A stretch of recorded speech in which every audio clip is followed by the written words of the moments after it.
South Gippsland, Bald Hills, Dollar, Tura, Wonthaggi.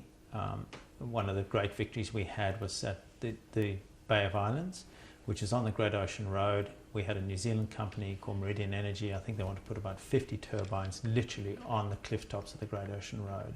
And that was our first real win that we had. It was an iconic landscape and just a huge crowd, every community behind us. The local Aboriginal community got in very quickly on that. The National Trust of Victoria were in there, and the state government saw that they had a real issue. And that was probably the only victory we've had in 10 years where we've actually fought off the government and they just said, that's a no-go zone, you can't go there. And this network has expanded from being at probably 10 little groups to 70 or 80 now across the nation.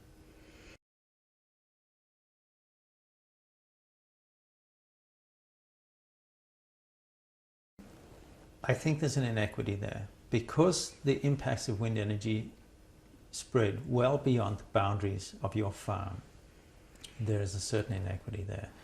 So one farmer might get $10,000, $20,000, $50,000 a year income from those turbines, but he is taking away from his neighbour. He's taking away from their amenity, their land value.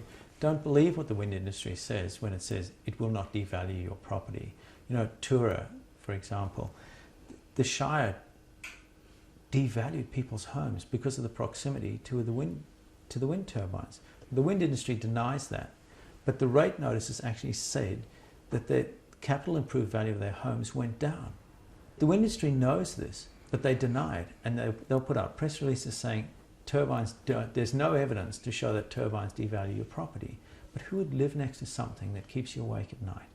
You know, would you choose to move next to a piggery, or would you choose to move next to a forest? And these are the issues that are engaged, these people are confronted with.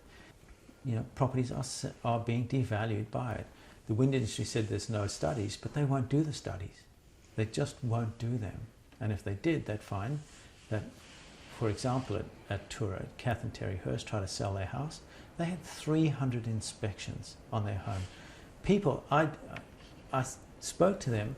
People would go down their driveway, see the turbines, and turn around and go out and literally turn around, not even look at the house. Their real estate agent, he's well known in the Victorian market. Their real estate agent said, turbines are toxic. They're going to devalue your home by 30%.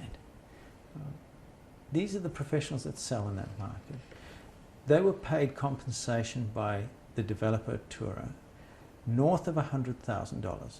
Now they can't tell you how much it was because they signed a gag order when they got the money. But they were paid north of $100,000 by the Queensland government-owned corporation for the pain and suffering that they endured just in selling their home, let alone the noise impacts on their life.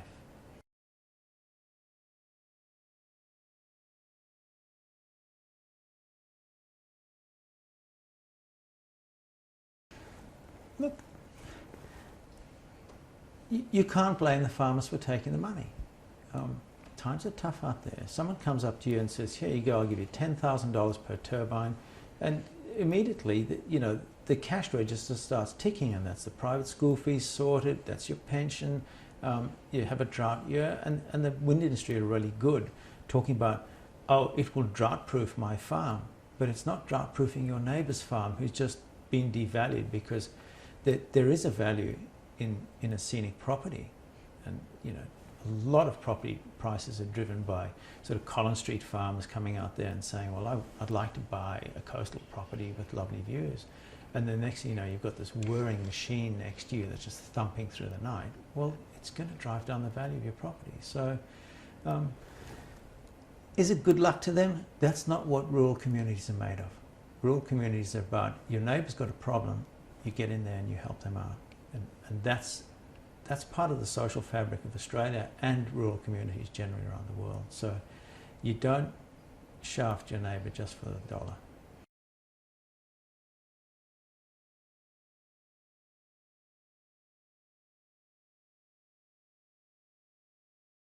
Well, that's the last thing the wind industry would want to do.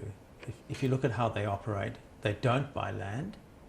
Now, we've seen instances, certainly at Warburg, where they've gone and bought properties, and I think the last count that I saw, they bought 7 houses. And you've got to ask the question, why did they buy those houses if it wasn't a problem? You know, we know Trish Godfrey's home, they bought it because she just couldn't live with the impacts of the turbines on her. Now, the wind industry won't give any credence to that purchase, but there's 5 or 6 other examples in that specific facility where they've gone and bought these people's homes. Now, why do you do that? If it's not a problem, why did you bother? They're not prepared to buy the properties. They always lease them. So it's always the farmer's problem at the end of the day. It's all about return on investment. If they have to actually go and buy a farm and spend real money, then the return on the investment goes down. So if they can lease it from a farmer and walk away when they feel like it, so much easier for them.